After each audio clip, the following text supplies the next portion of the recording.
Hello વિદ્યાર્થી મિત્રો, આપ સૌનું આપણી આ યુટ્યુબ ચેનલ પર હાર્દિક સ્વાગત છે। આજે હું લઈને આવી છું ધોરણ 8 વિષય ગુજરાતી પાઠ 18 માંડી અમારી વાતના સ્વાધ્યાયનું સંપૂર્ણ સોલ્યુશન। તો ચાલો આપણે આગળ વધીએ, પરંતુ તે પહેલાં જો તમે આપણી આ યુટ્યુબ ચેનલને લાઇક, શેર અને સબસ્ક્રાઇબ ન કરી હોય તો જરૂરથી કરજો।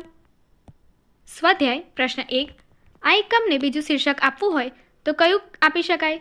જવાબ, આ એકમને બીજું શીર્ષક આપવું હોય તો સૌ સાંભળો અમારી કથા આપી શકાય। પ્રશ્ન 2, તમારી વિકર્ણ વિશે જાણવું હોય તો કયા 3 પ્રશ્નો પૂછી શકો? જવાબ, વિકર્ણ વિશે જાણવા માટે હું આ 3 પ્રશ્નો પૂછું। પહેલો, વિકર્ણ કૌરવમાં કેટલામાં નંબરનો ભાઈ હતો અને તેનો સ્વભાવ કેવો હતો? બીજો, દ્રૌપદીના વસ્ત્રાહરણ સમયે વિકર્ણે શું ભૂમિકા ભજવી હતી? અને ત્રીજો, મહાભારતના યુદ્ધમાં વિકર્ણની શું ભૂમિકા હતી અને તેનું મૃત્યુ કેવી રીતે થયું? પ્રશ્ન 3, હસ્તિનાપુરની રાજસભામાં થયેલી ઘટના અંગે જાણકારી મેળવવા 3 પ્રશ્નો તૈયાર કરો। ઉત્તર, હસ્તિનાપુરની રાજસભામાં થયેલી ઘટના અંગે જાણકારી મેળવવાના 3 પ્રશ્નો। પહેલા, ધ્યુત એટલે કે જુગારની રમત દરમિયાન શકુનીએ કયા કયા પ્રકારના કપટનો ઉપયોગ કર્યો અને તેના પરિણામે દ્રૌપદીનું અપમાન કેવી રીતે થયું? બીજું, દ્રૌપદીના ચીરહરણ સમયે કૌરવ સભામાં હાજર વડીલોએ શું પ્રતિક્રિયા આપી અને કોણે તેનો વિરોધ કર્યો? ત્રીજું, હસ્તિનાપુરની રાજસભામાં દ્રૌપદીના અપમાન પછી ભીષ્મ, દ્રોણ અને વિદુર જેવા વડીલોએ ધૃતરાષ્ટ્રને શું સલાહ આપી અને તેનું પરિણામ શું આવ્યું? પ્રશ્ન 4, તમારી દ્રષ્ટિએ વિદુર અને શકુનીના પાત્રો કેવા ગણાય? બંને વિશે 5-5 વાક્ય લખો। ઉત્તર, મારી દ્રષ્ટિએ વિદુર. પહેલું, વિદુર મહાભારતમાં નૈતિક મૂલ્યો અને ધર્મના પ્રતીક તરીકે ઓળખાય છે, જેઓ હંમેશા સત્ય અને ન્યાયનો પક્ષ લેતા હતા। બીજું, તેઓ ધૃતરાષ્ટ્રના સાવક ભાઈ હતા અને હસ્તિનાપુરના અતિ બુદ્ધિશાળી મંત્રી હતા, જેમની સલાહ સદા હિતકારક હતી। ત્રીજું, દ્રૌપદીના ચીરહરણ વખતે વિદુરે જ સૌથી પહેલાં દુશાસનની નિંદા કરી અને કૌરવોને ધર્મનું સ્મરણ કરાવ્યું હતું। ચોથું, વિદુર નિષ્પક્ષ, નિર્ભીક અને સત્યવાદી હોવાથી પાંડવો અને કૌરવો બંને તરફ ન્યાયી વ્યવહાર રાખતા હતા। પાંચમું, ધૃતરાષ્ટ્રનું હિત ઈચ્છવા છતાં વિદુરે હંમેશા અધર્મનો વિરોધ કર્યો અને યુદ્ધ ટાળવા અનેક પ્રયત્ન કર્યા। મારી દ્રષ્ટિએ શકુની. પહેલો પોઈન્ટ, શકુની મહાભારતનું એક ચતુર અને કુટિલ પાત્ર હતું, જે ગાંધાર, નરેશ અને દુર્યોધનના મામા હતા। બીજો પોઈન્ટ, તેણે ધૃતક્રિયા જુગારમાં કપટ કરીને પાંડવોને તેમની સંપત્તિ, રાજ્ય અને અંતે દ્રૌપદીને હારવા મજબૂર કર્યા હતા। ત્રીજું, શકુની બદલાની ભાવનાથી પ્રેરિત હતો, કેમ કે તેના પિતા અને ભાઈઓ હસ્તિનાપુરના કારાગૃહમાં મૃત્યુ પામ્યા હતા। ચોથો પોઈન્ટ, તેણે દુર્યોધનને પાંડવો વિરુદ્ધ ઉશ્કેર્યો અને મહાભારતના યુદ્ધની શરૂઆતમાં મહત્વની ભૂમિકા નિભાવી હતી। પાંચમો પોઈન્ટ, શકુની એક કુશળ રાજનીતિજ્ઞ હતો, પણ તેના અધર્મી કાર્યોને કારણે અંતે કુરુક્ષેત્રમાં યુદ્ધમાં સહદેવના હાથે તેનો વધ થયો હતો। પ્રશ્ન 5, તમે ક્યારેય વિકર્ણ વિશે સાંભળ્યું છે કે જોયું હતું? ક્યાં? ઉત્તર, હા, મેં ટીવી પર મહાભારતની સિરિયલમાં વિકર્ણ વિશે જોયું હતું। વિકર્ણ મહાભારતમાં ધૃતરાષ્ટ્ર અને ગાંધારીનો એક પુત્ર હતો અને દુર્યોધનનો નાનો ભાઈ હતો। તેનું પાત્ર સર્વોત્તમ કૌરવ તરીકે ઓળખાય છે, કારણ કે તેનામાં ન્યાયની ભાવના હતી। હસ્તિનાપુરની રાજસભામાં જ્યારે દ્રૌપદીનું અપમાન થઈ રહ્યું હતું, ત્યારે વિકર્ણે જ સૌપ્રથમ તેના ભાઈઓની વિરુદ્ધ જઈને દ્રૌપદીના પક્ષે બોલવાની હિંમત કરી હતી। તેણે સભામાં કહ્યું હતું કે દ્રૌપદીને જુગારમાં દાવ પર લગાવવી અધર્મ છે અને તેને મુક્ત કરવી જોઈએ। વિકર્ણના આ વર્તનથી દુર્યોધન અને કર્ણ જેવા કૌરવો નારાજ થયા હતા, પરંતુ વિકર્ણે તેમ છતાં સત્યનો સાથ આપ્યો। તેણે સભામાં પૂછ્યું કે શું એક પત્ની જે પોતાને પહેલેથી જ હારી ચૂકેલા પતિઓના માધ્યમથી હારેલી છે, તેને દાવ પર લગાવી શકાય? આ પ્રશ્ન અત્યંત મહત્વપૂર્ણ હતો। અંતે મહાભારતમાં યુદ્ધમાં વિકર્ણે કૌરવોના પક્ષે યુદ્ધ કર્યું, પરંતુ ભીમે તેને હરાવ્યો। યુદ્ધ દરમિયાન ભીમે વિકર્ણની વીરતાને બિરદાવી હતી અને તેને માન આપ્યું હતું। પ્રશ્ન 2, વિકલ્પમાંથી શબ્દનો અર્થ ધારો। એ શબ્દવાળું વાક્ય પાઠમાંથી શોધો। તમે ધારેલો અર્થ સાચો હોય તો ખરાની નિશાની કરો અને ખોટો હોય તો ખોટાની નિશાની કરો। પહેલું છે પોકાર, પોકાર માટે બૂમ। બીજું છે સન્નાટો, સન્નાટા માટે છે શાંતિ। ત્રીજું છે અરણ્ય, અરણ્ય માટે છે જંગલ। તે મુજબ આગળ જોઈએ। પ્રશ્ન 3, શબ્દ અને તેનો અર્થ વાંચો। અર્થને આધારે સાચા વિકલ્પ કરો। પહેલું, સન્નાટો એટલે કે શાંતિ, નીરવતા। યુધિષ્ઠિર બોલ્યા પછી અહીં આપણને 3 વિકલ્પો આપ્યા છે એ પૈકી આપણે સાચો વિકલ્પ પસંદ કરવાનો છે. પહેલો છે યુધિષ્ઠિર બોલ્યા પછી ભરી સભામાં સન્નાટો છવાઈ ગયો. બીજો, વિદુરના વચનથી સભામાં સન્નાટો વ્યાપી ગયો. અને ત્રીજો, સન્નાટો શાંત કરવા સભામાં ઉપસ્થિત સૌએ વિનંતી કરી. તો ઉત્તર છે બીજું, વિદુરના વચનથી સભામાં સન્નાટો વ્યાપી ગયો. બીજું જોઈએ, પોકાર. દુર્યોધને યુધિષ્ઠિર સામે રીતસર પોકાર કર્યો. બીજું, કૃષ્ણએ અર્જુનને બોલાવવા પોકાર કર્યો. અને ત્રીજું, ભીષ્મે ભરી સભામાં એકદમ નીચેથી પોકાર લઈ લીધો. તો જવાબ છે બીજું, કૃષ્ણએ અર્જુનને બોલાવવા પોકાર કર્યો.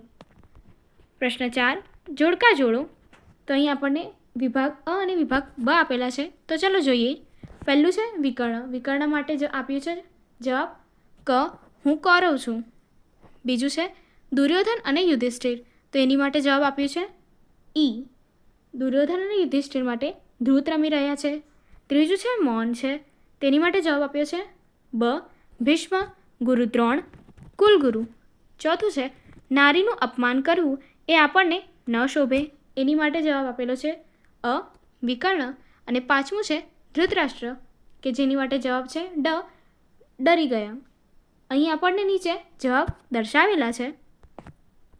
આગળનો પ્રશ્ન, પ્રશ્ન 5, કૃષ્ણાદેવી જે પ્રશ્ન સભા સમક્ષથી કૃષ્ણા જીતાયેલી ગણાય તો બીજી રીતે વણજીતાયેલી સુધી વાંચી વાક્યો સાચા છે કે ખોટા તે જણાવો. પહેલો પ્રશ્ન, દ્રૌપદી બોલે છે ત્યારે આખી સભા હસવા લાગે છે. વિધાન ખોટું છે. બીજું, કૃષ્ણાદેવીની વાત તાર્કિક છે એવું વિદુર માને છે. સાચું છે. ત્રીજું, દુર્યોધને વિકર્ણને બોલતા અટકાવી દીધો. વિધાન સાચું છે. ચોથું, ભીષ્મ ચોખ્ખે ચોખ્ખો જવાબ આપે છે. વિધાન ખોટું છે. અને પાંચમું, વિકર્ણને બોલતો અટકાવીને બેસાડી દેવામાં આવે છે. વિધાન સાચું છે. પ્રશ્ન 6, આવા સમયે કોણ શું કરે? તો ચાલો આપણે જોઈએ. પરિસ્થિતિ આપી છે, મોટાભાગના લોકો શું કરે તે દર્શાવેલું છે અને વિકર્ણ જેવા લોકો શું કરે છે તે દર્શાવેલું છે. ઘરમાં જ કોઈક વિકટ સમસ્યા આવે ત્યારે મોટાભાગના લોકો કુટુંબના સભ્યો સાથે વાત કરે છે, મિત્રો અથવા સંબંધીઓની મદદ લે છે, કાઉન્સેલર, ડૉક્ટર, વકીલ વગેરે વ્યાવસાયિક સલાહ લે છે. જ્યારે વિકર્ણ જેવા લોકો, વિકર્ણ કૌરવો ધ્રુતમાં પાંડવોને છેતરીને તેમનું રાજ્ય લઈ લીધું હોવા છતાં યુદ્ધ જેવી વિકટ સમસ્યા સમયે તે કૌરવોના પક્ષે લડે છે. ત્યારબાદ નજર સામે અત્યાચાર થતો હોય ત્યારે મોટાભાગના લોકો શું કરશે? તેમને પોતાનો અણગમો બતાવે છે, ઉપરી અધિકારીને જાણ કરે છે. કેટલાક લોકો પરિસ્થિતિથી દૂર થાય છે અને અથવા મૂંગા રહીને જોયા કરે છે. જ્યારે વિકર્ણ જેવા લોકો શું કરશે? જ્યારે દુર્યોધન અને શકુની કપટથી પાંડવોને હરાવવાનું ષડયંત્ર રચતા ત્યારે વિકર્ણે તેનો વિરોધ કર્યો, પરંતુ તેમની વાત માનવામાં ન આવી.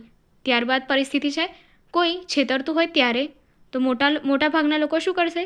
તેમની સાથેના સંબંધો તોડી નાખશે, કાનૂની કાર્યવાહી કરશે, પૈસા અથવા નુકસાન પાછું મેળવવાનો પ્રયત્ન કરશે, અન્ય લોકોને ચેતવશે. અને વિકર્ણ જેવા લોકો શું કરશે? વિકર્ણ એવી પરિસ્થિતિમાં સત્ય બોલવાનો, તેનો ધર્મ નિભાવતો, ભલે તેના પરિવારને અપ્રિય લાગે. તેણે ધ્રુત સભામાં ખુલ્લેઆમ કહ્યું કે પાંડવો સાથે છેતરપિંડી થઈ રહી છે. ત્યારબાદની પરિસ્થિતિ છે, ખોટી વાતનો વિરોધ કરવાની સ્થિતિ આવે ત્યારે તો મોટાભાગના લોકો શું કરશે? પોતાના મંતવ્યને વધુ મજબૂત રીતે રજૂ કરે છે, પુરાવા અને તર્ક આપે છે, સમર્થકોની મદદ લે છે. જ્યારે વિકર્ણ જેવા લોકો શું કરશે? વિકર્ણ તેના ભાઈઓના અધર્મી કાર્યોનો વિરોધ કરતો, પણ દુર્યોધન અને અન્ય ભાઈઓએ તેની વાત માની નહીં.